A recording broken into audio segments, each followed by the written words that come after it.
Assalamualaikum warahmatullahi wabarakatuh. Kami kelompok 1 akan mempresentasikan diskusi yang sudah kami garap, yaitu yang berjudul Analisis Sosiologikal Jurisprudens terhadap Aborsi Janin Down Syndrome. Di mana analisis yang mau kami bawakan di sini yaitu tentang kesenjangan hukum positif dan realitas sosial ekonomi yang ada di masyarakat. Di mana case-nya yaitu seorang ibu yang mengandung janin yang sudah divonis Down Syndrome. Dan ketika si ibunya itu sudah dengan kesadaran penuh bahwa dia belum siap secara mental juga dalam segi ekonomi untuk mengurus dan membesarkan janin yang sudah divonis Down Syndrome tersebut. Apakah yang mutlak yang harus dijalankan yaitu hukum positif? Sebelum itu perkenalkan, saya Najwa Nur Fadila. Saya Intan Sabrina. Saya Naswaya Sinta. Saya Hadi Gordiasa. Dan untuk selanjutnya, kita langsung saja ke materi yang pertama, yaitu Down Syndrome dan dilema hukum di Indonesia. Perkembangan teknologi kesehatan reproduksi memungkinkan deteksi dini kelainan genetik pada janin, termasuk Down Syndrome atau trisomi 21, melalui USG, non-invasive prenatal testing, maupun amniocentesis. Biasanya pada janin kelainan Down Syndrome ini akan mengalami kelainan jantung bawaan, gangguan pendengaran, gangguan tiroid, serta kebutuhan terapi perkembangan berkelanjutan. Dan angka kejadiannya memperkirakan Down Syndrome ini terjadi pada 1 dari 1000 atau 1100 kelahiran hidup. Dilema sosial dan hukumnya yaitu peningkatan akses diagnosis prenatal memunculkan dilema etis, hukum, dan sosial terkait kelanjutan kehamilan di Indonesia. Selanjutnya ada kerangka hukum positif di Indonesia. Hukum positif Indonesia memberikan jaminan sangat kuat terhadap kehidupan, termasuk perlindungan terhadap janin, regulasi kesehatan secara tegas melarang praktik aborsi dengan pengecualian yang sangat dibatasi. Dasar hukumnya yaitu Undang-Undang Nomor 17 Tahun 2023 tentang Kesehatan, ada Peraturan Pemerintah Nomor 28 Tahun 2024, dan KUHP tentang aborsi dikategorikan tindak pidana terhadap nyawa. Dua pengecualian yang diizinkan dalam tindak aborsi yaitu kedaruratan medis yang mengancam nyawa ibu dan atau janin dengan penyakit genetik berat dan atau cacat bawaan yang tidak dapat diperbaiki sehingga menyulitkan bayi hidup di luar kandungan.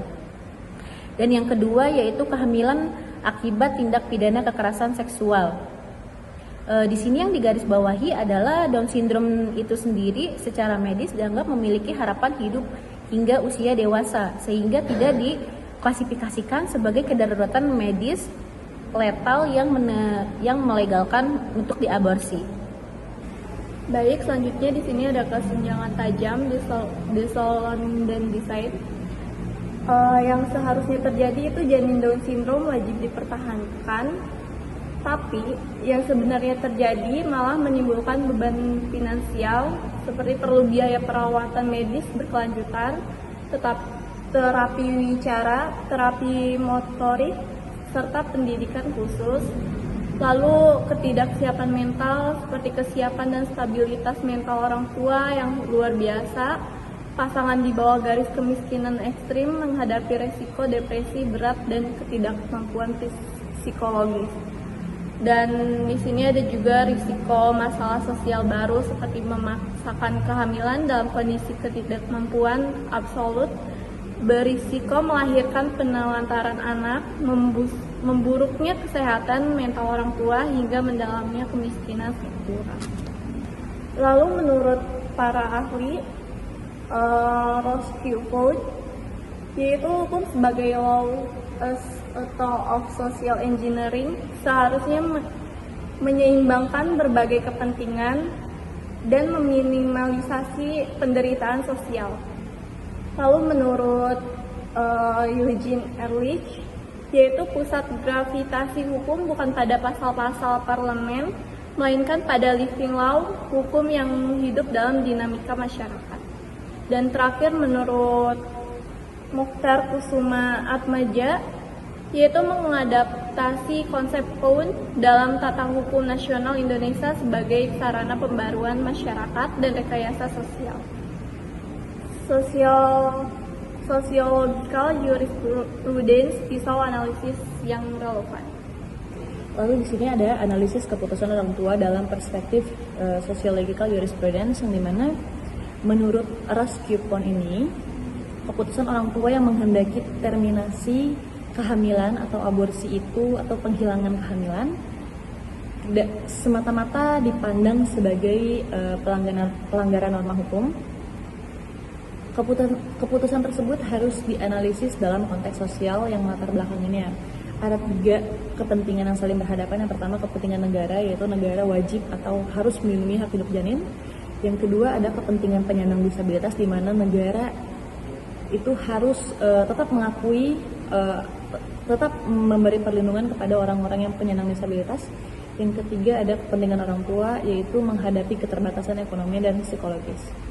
Nah, tapi selain itu ada konteks sosial yang harus dipertimbangkan, seperti adanya faktor kemiskinan, faktor tidak kepastian pekerjaan, minimnya akses terhadap layanan terapi dan pendidikan inklusif, rendahnya dukungan sosial dari negara. Nah, hal-hal tersebut itu dapat mempengaruhi cara orang tua memandang masa depan anak. Seperti misalnya kita bahas tentang rendahnya dukungan sosial dari negara. Sekarang yang seperti yang kita tahu bahwa negara tidak sepenuhnya memberikan dukungan sosial. Kita sudah ada riset atau sudah mencari, ada sebenarnya bantuan untuk penyandang disabilitas, tapi tidak secara full, dan itu pun diberikannya bukan langsung dari pemerintah tapi lewat bantuan swasta. Jadi ada namanya itu pusat bantuan untuk penyandang disabilitas, tapi itu dikelola oleh swasta bukan dari pemerintah, jadi sifatnya itu masih sangat-sangat terbatas. Dan yang seperti kita tahu, dalam faktor ketidakpastian pekerjaan, mungkin si orang tua tersebut merasa, jika dia merasa mampu untuk membesarkan dan melahirkan dan merawat anak Down syndrome ini karena dia punya pekerjaan. Sementara yang kita tahu di Indonesia ini pekerjaan itu naik turun, tidak selalu stabil dan tidak selalu ada di bawah. Jadi mungkin itu salah satu faktor yang menjadikan orang tua itu akan berpikir maju mundur untuk membesarkan atau melahirkan anak jika memiliki Down syndrome tersebut. Lalu harus digarisbawahi bahwa keinginan mengakhiri kehamilan itu tidak cuma disebabkan oleh penolakan disabilitas ya. Nggak sering terjadi seperti itu, karena biasanya ini lebih menunjukkan kekhawatiran pada si keluarga ini, bahwa si keluarga ini atau si orang tua ini tuh biasanya dia nggak mampu atau khawatir dalam memenuhi kehidupan yang layak untuk si anak penderita Down syndrome tersebut. Lalu ada analisis benturan nyata antara living law versus hukum positif, yang dimana Eugene Ehrlich ini mengajarkan bahwa pusat gravitasi perkembangan hukum itu ada pada dinamika di dalam masyarakat itu sendiri. Ketika hukum positif itu secara kaku menuntut kehidupan janin Down syndrome itu harus diperjuangkan, harus dipertahankan, ya terlepas dari ancaman kemiskinan ekstrim keluarga itu, nah itu malah terjadi benturan hebat antara si dasolan sama dasein ini. Yang dimana di hukum positifnya ini, yang di peraturan ini, di dasolan ini yang seharusnya terjadi ini, itu adanya larangan aborsi kaku, yang sudah jelas aborsi itu dilarang kecuali ada 2 tadi. Yang pertama adalah korban kekerasan seksual dan yang mengancam nyawa ibu dan si janin. Yang kedua ada Down syndrome itu bukan dikatakan sebagai darurat medis. Yang ketiga bisa terkena sanksi pidana. Yang keempat tanpa ruang diskresi. Yang kelima ada perlindungan sanctity of life. Nah, itu semua berbenturan dengan living law atau daslin yang malah terjadi di lapangan. Itu sementara itu yang dibahas itu adalah yang terjadi di lapangan ini, kemiskinan ekstrim keluarga, ketidaksiapan mental orang tua, minimnya dukungan negara, beban finansial masif, serta resiko penelantaran anak dan orang tua yang depresi. Selanjutnya Di sini ada analisis hukum sebagai alat rekayasa sosial. Menurut Roach, Paul, dan Mukhtar Kusuma Atmaja menekankan bahwa hukum sioginya berfungsi mengarahkan tatanan sosial menuju kondisi yang lebih baik dan meminimalisasi friksi serta penderitaan apabila negara memaksakan kelahiran tanpa menyediakan jaring pengaman sosial yang memadai. Hukum dipandang telah gagal menjalankan fungsi rekayasa sosialnya. Yang pertama, ada resiko kegagalan hukum, pemaksaan tanpa dukungan sosial beresiko memicu rantai masalah destruktif, yaitu penelantaran anak, kekerasan dalam rumah tangga, akibat depresi, hingga pelestarian kemiskinan yang struktural. Yang kedua, yaitu ada bukan kejahatan murni. Dalam bingkai pemikiran ini, keputusan orang tua tidak dilihat sebagai tindakan kejahatan yang lahir dari niat jahat, melainkan upaya rasional untuk mencegah beban sosial yang melampaui batas kodrat kemanusiaan. Yang ketiga, ada tuntutan evolusi hukum.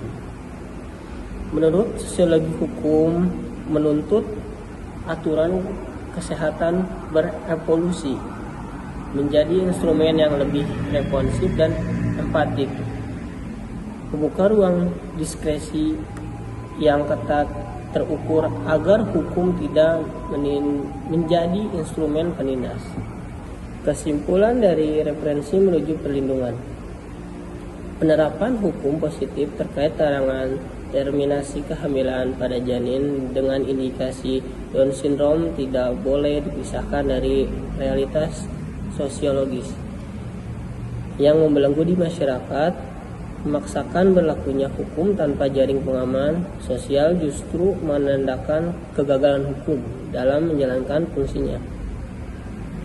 Yang pertama, hukum harus peka terhadap living law atau hukum yang hidup di masyarakat. Penegakan hukum yang kaku tanpa memperhatikan ketidakpastian finansial dan mental orang tua merupakan bentuk kekerasan normatif. Hukum harus peka terhadap kenyataan empiris di lapangan. Kedua, ada balancing of interest harus dicapai. Keseimbangan antara hak hidup janin, perlindungan penyandang disabilitas atau Down syndrome, dan realitas sosial ekonomi keluarga harus menjadi orientasi pengembangan hukum Indonesia ke depannya. Hukum sebagai perlindung bukan penindas. Wujud konkret rekayasa sosial, kewajiban negara hadir dengan jaminan universal seperti subsidi perawatan, layanan psikologis, dan fasilitas pendidikan inklusif, sehingga hukum memberikan solusi nyata bagi kesejahteraan warganya. Mungkin cukup sekian presentasi dari kelompok 1 dari AK23 ya.